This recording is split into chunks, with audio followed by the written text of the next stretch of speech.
Edward is the same color as Thomas and the same size as James. He can pull coaches and push freight cars.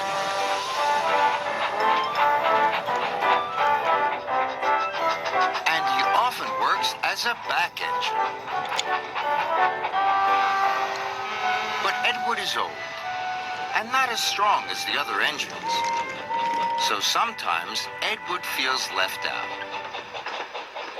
The Duke and Duchess of Boxford came to visit their new summer house. They came on their own private engine called Spencer. Spencer is big, silver, and very fast. When Spencer pulled into Knapford, his driver had exciting news for him.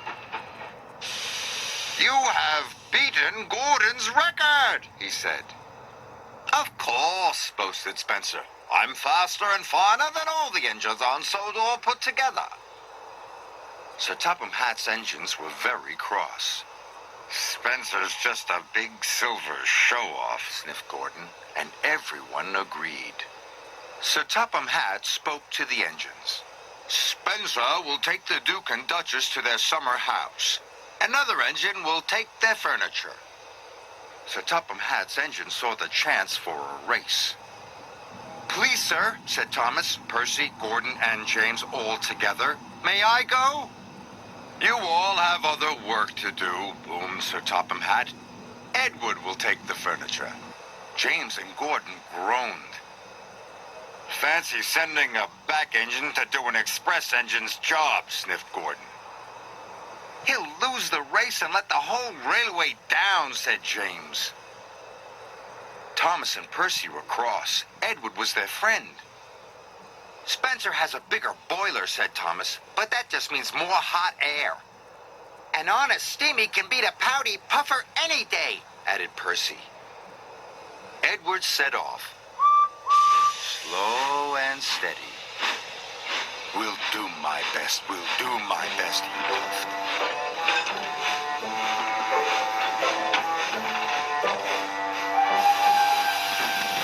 Spencer set off and quickly passed Edward.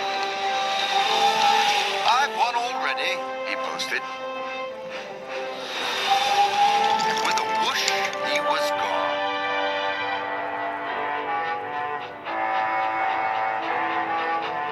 Edward came to the bottom of a steep hill. The freight was heavy and he felt very tired.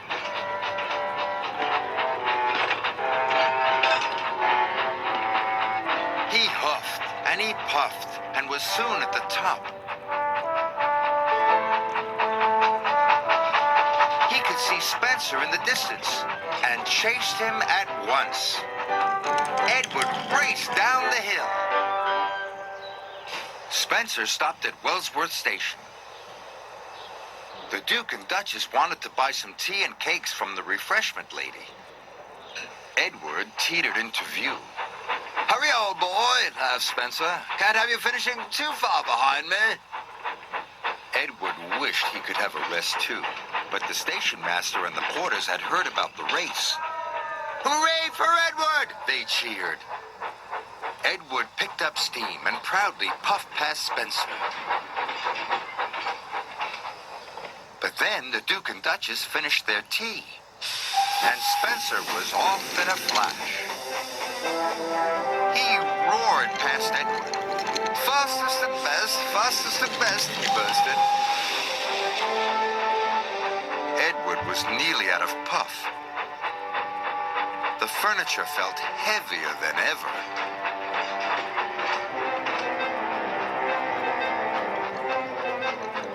Up ahead, Spencer had to stop. The Duke wanted to take some photographs of the countryside. The Duke set up his camera. Spencer closed his eyes.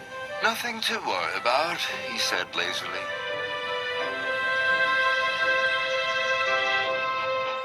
Gordon was returning to Brendam Docks. He passed Spencer and knew Edward must be losing the race. Edward is a waste of steam, he sniffed. But when Gordon passed Edward and saw how hard he was trying, he felt bad about what he had said. "Well done, Edward," he called. "You are a credit to the railway." Edward was so happy his boiler tingled. He found puff he never knew he had. The Duke and Duchess had finished taking photographs and were back on board.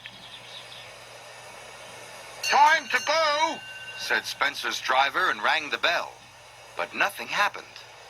Spencer was dreaming of victory. He didn't hear the bell. And he didn't hear Edward puffing past him. Spencer's driver rang the bell again. When Spencer finally opened his eyes, he could see Edward heading towards the summer house. Nearly there, he gasped. Spencer took off as fast as he could. But as he reached the siding, his driver ordered him to slow down. "These are old tracks and you are a very heavy engine," he said. "You must go slowly." Spencer had no choice. He had to slow down. And he trundled slowly down the siding. With every click and every clack, he knew he had lost the race. Edward puffed toward the summer house. "I've won," he gasped. "I did it!" Edward felt like a really useful engine. "Hooray! I've won!" he cheered loudly. Edward felt like the pride of the Sodor Railway, and he was right.